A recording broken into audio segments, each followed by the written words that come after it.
In this video, I'm going to be breaking down why I believe Medicaid waivers for the developmentally disabled are likely safe from the proposed Republican budget cut in 2025. You see, number one, historical bipartisan support for Medicaid waivers. Medicaid waivers for individuals with developmental disabilities have traditionally enjoyed bipartisan support due to their role in keeping people out of institutions and into community-based settings. Even during past Republican administrations, even during the past Trump administration, while broad Medicaid reforms have been proposed, waivers for the developmentally disabled have largely been protected. Number two, the political risk of cutting services to vulnerable populations.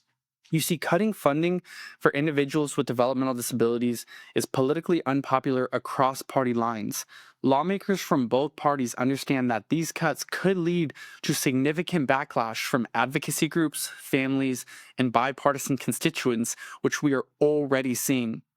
You see, many Republican legislators represent districts with rural or suburban populations that rely on Medicaid waivers for home and community based services, making drastic cuts unlikely.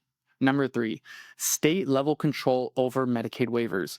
You see, Medicaid waivers are administered at the state level, and many Republican led states have expanded and protected waiver programs to support their own residents. Florida, for example, a very Republican state, just allocated an additional $2 billion to the IDD population just this past year. Even if federal funding is adjusted, states have mechanisms to redirect funds to ensure continued services, as cutting these programs would increase long-term costs by pushing individuals into institutional care. Number four, legal and structural protections.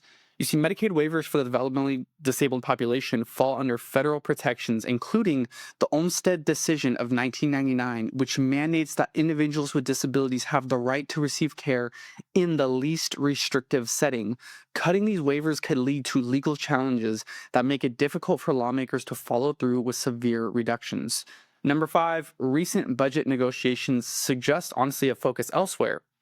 Recent Republican proposed budget cuts have focused on work requirements and cost-saving reforms for Medicaid expansion, such as in non-disabled adult populations, rather than targeting individuals with intellectual and developmental disabilities in particular.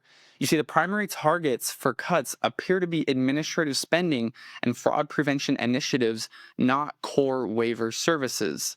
Number six, economic arguments favor protecting these waivers. You see, community based services provided through Medicaid waivers save money compared to institutional care. Cutting these programs would ultimately increase costs for states and the federal government in the long run. Cost effective care is a key argument that many fiscally conservative policymakers support.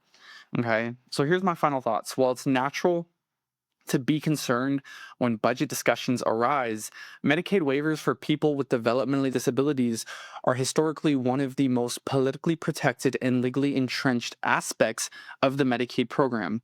Any proposed changes would likely face strong opposition and could be mitigated at the state level. As always, thank you again for tuning in. Please like and subscribe, and I will see you in the next video.